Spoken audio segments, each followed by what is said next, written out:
Saint Basavanna, a saint who built world's first parliament. Welcome to Study IQ. मेरा नाम है आदेश सिंह।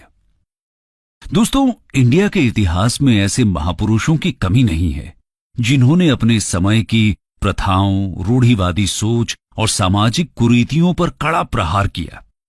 फिर चाहे वो 6th सेंचुरी बीसी में गौतम बुद्ध ने किया हो या फिर 14th से 15th सेंचुरी एडी में कबीर और गुरु नानक ने, समय समय पर क्रांतिकारी विचारों वाले ऐसे महान लोगों ने समाज को एक नई दिशा दी है।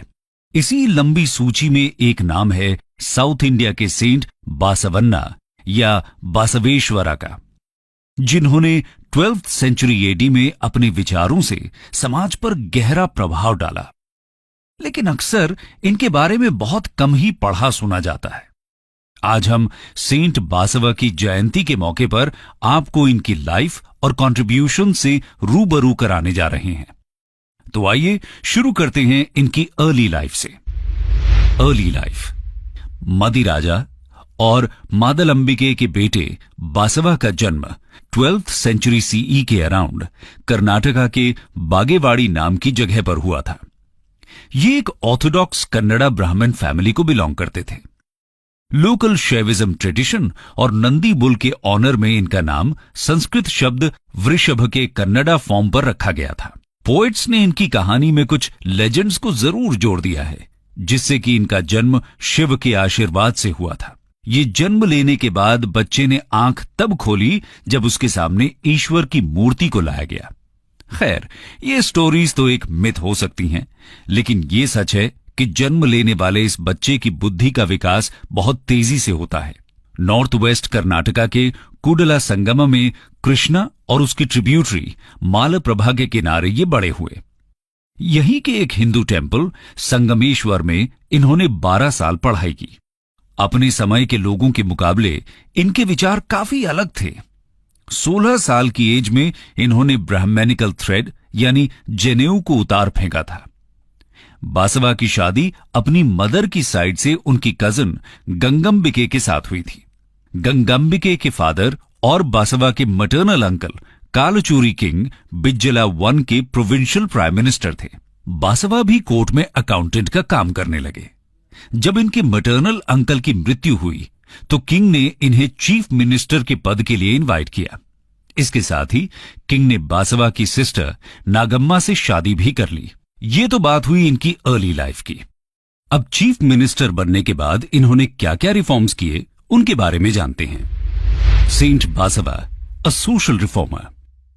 दोस्तों, कालचूरी किंगडम का चीफ मिनिस्टर बनने के बाद बासवा ने स्टेट ट्रेजरी का इस्तेमाल सोशल रिफॉर्म्स को इनिशिएट करने के लिए किया। इन्होंने शैविज्म पर फोकस्ड रिलीजियस मूवमेंट को भी प्रोत्साहन दिया।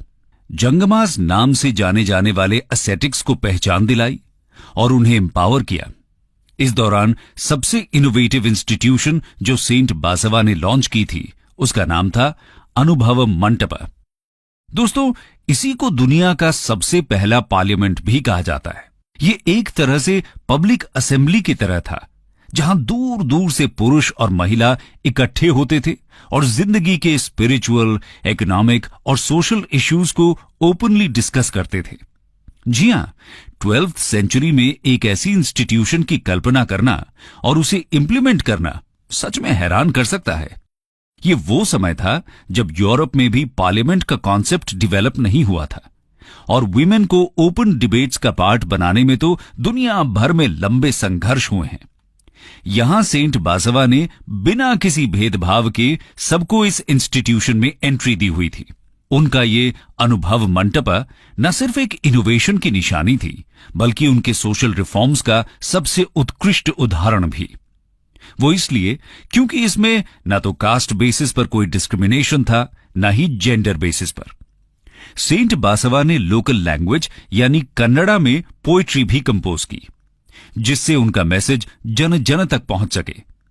उनकी पोएट्री को वचनास कहा जाता है। उनकी टीचिंग्स और कायकवे कैलासा यानी work is the path to Kailash जैसे वर्सेस काफी पॉपुलर हुए। इसमें उन्होंने कर्म ही पूजा है यानी वर्क इज वर्शिप का संदेश दिया है। इन्होंने लोगों को समझाया कि कोई भी काम हो, चाहे मीनियल टास्क ही, उन्हें कंटेम्प्ट की नजरों से नहीं देखना चाहिए। कहने का मतलब यह है कि मिडीवल टाइम्स में Saint Basava dignity of labour जैसी कॉन्सेप्ट्स की शिक्षा दे रहे थे।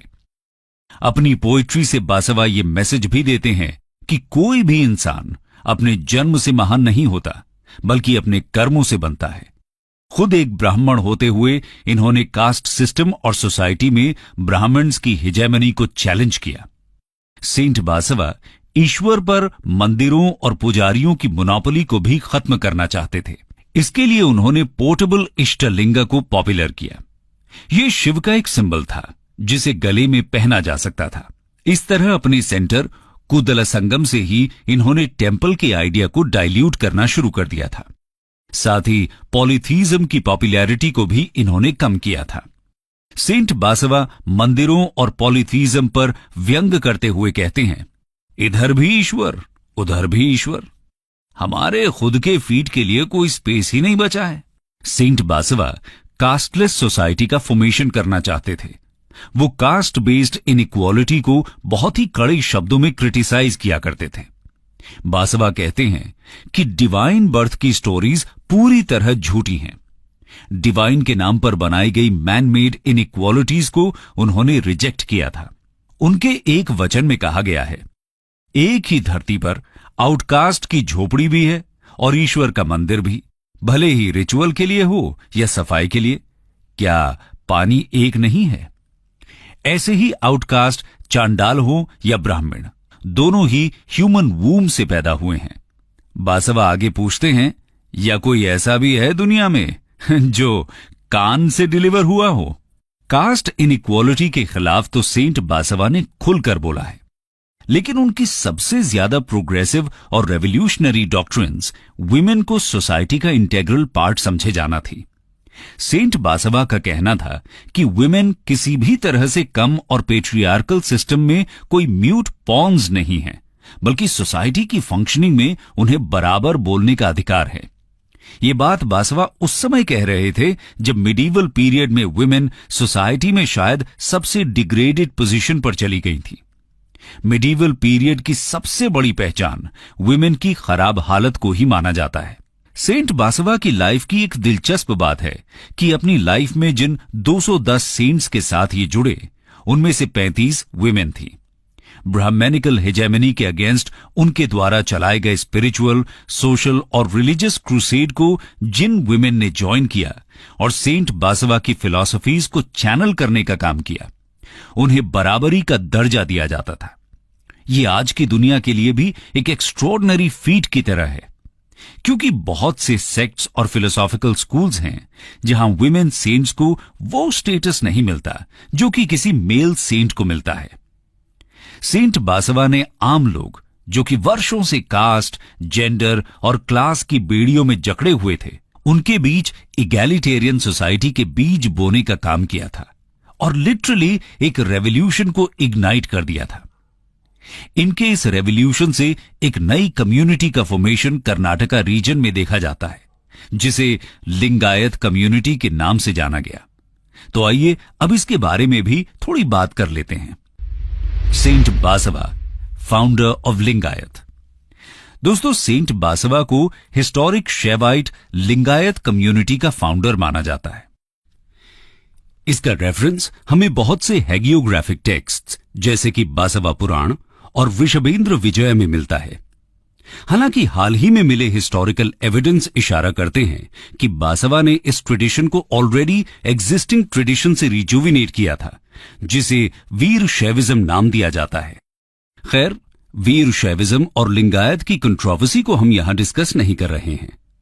महत्वपूर्ण बात यह है कि ऐसा क्या था लिंगायत में जो उसे बाकी और हिंदू सेक्ट से अलग कर देता है। तो दोस्तों, इसमें सबसे पहले तो आता है हिंदुइज्म के कुछ स्ट्रॉन्ग टेनेट्स का पूरी तरह प्रोहिबिशन, जैसे कि वेदास की अथॉरिटी को नहीं मानना, कास्ट सिस्टम का खंडन करना, मूर्ति और अग्नि पूजा को मानने से भी इनकार, एटसेट्रा। इतना ही नहीं, लिंगायत पुनर्जन्म और कर्म जैसे हिंदू बिलीफ्स को भी नहीं मानते। तो फिर लिंगायत सेक्ट के बिलीफ्स आखिर हैं क्या? दरअसल ये सेक्ट शिवा को एब्सोल्यूट और यूनिवर्सल सुप्रीम सेल्फ मानता है। सेंट बासवा के प्रिंसिपल्स शिवा में स्ट्रांग मोनोथीस्टिक बिलीफ के अराउंड ही घूमते हैं। जैसे मीरा के लिए लॉर्ड कृष्णा थे, वैसे ही सेंट बासवा के लिए लॉर्ड शिवा। लिंगायत मूवमेंट अपनी रूट्स 7th से 11th सेंचुरी के बीच साउथ इंडिया में चले भक्ति मूवमेंट के साथ शेयर करता है, स्पेशली शैव नायनार्स ट्रेडिशंस के साथ।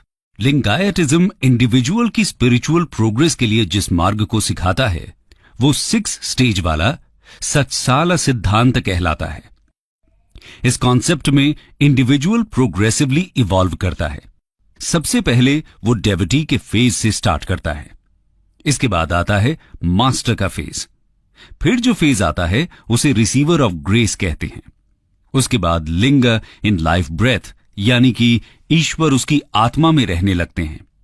फिर आता है सरेंडर का फेज, जिसमें व्यक्ति ये पहचान लेता है कि ईश्वर और आत्मा में कोई अंतर नहीं है।